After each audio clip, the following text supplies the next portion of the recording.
Nandito tayo ngayon sa China. Tara, pasyada kita!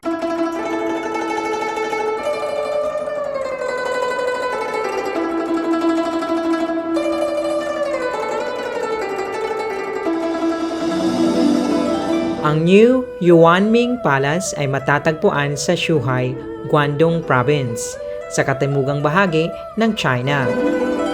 Ito ay replika ng Yuanming Yuan or Old Summer Palace na itinayo noong 18th century sa Beijing.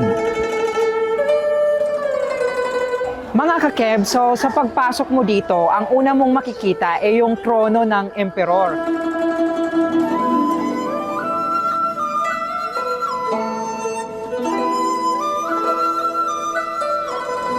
So, meron kang choice to avail this one. Depende sa'yo kung ano yung pipiliin mo. Bawat damit, bawat kulay, nasa sa'yo yun. May pressure syempre. Once na mag-agree ka sa price, may make-upan ka nila, and then after make-up, pipila ka, and then ipukunan ka doon ng picture for remembrance, of course.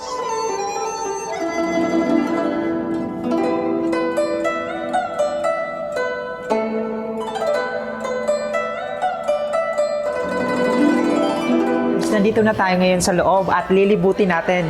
Kung makikita nyo, ito yung mga nasa loob. So, nakasulat siya sa lengguaheng Chinese.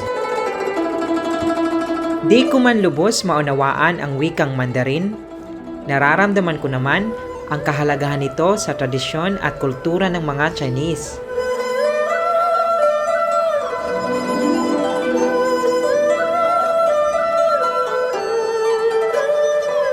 Mula sa makukulay na mga kasuotan,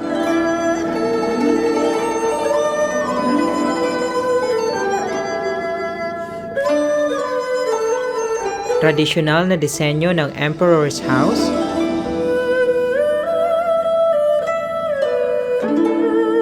at pati na rin mga lumang kagamitan.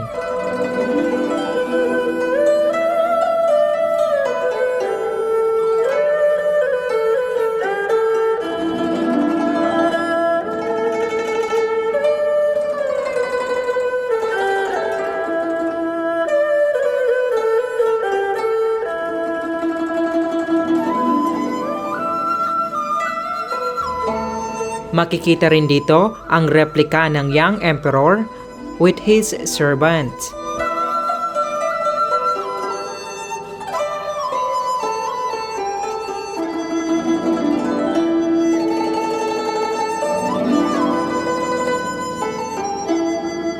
Mga kakebs, nandito tayo ngayon sa sentro ng palace na ito. Dito, makikita si Kexin, ang Chinese god of wealth and prosperity.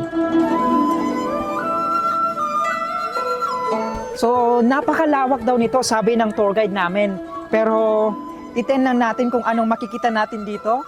Magnampas ng sentro. Oh my God, it's a dragon! No, dragon! Oh my God, it's a dragon. Hi! And there's another dragon here! Hello!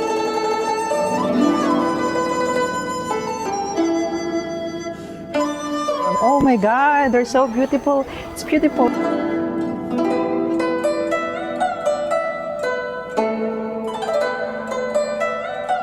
So ayan mga kakeb, sa ibang part ng palace na to, merong napakaraming goldfish. Ang traditional goldfish lanterns na ito ay hindi lamang basta dekorasyon.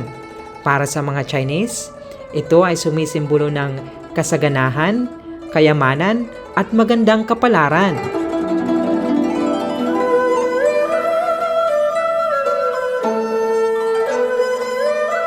Ang lawak pala nito mga kakebs. Nakakapagod mag-ikot pero napakaraming matututunan. Nararamdaman ko yung kultura ng mga Chinese at yung nakaraan nila. Napakaganda ng China. Napakayaman ng kanilang kultura at kasaysayan. Sana wag din nating kalimutan ang naging impluwensya ng mga Tsino sa kulturang Pinoy.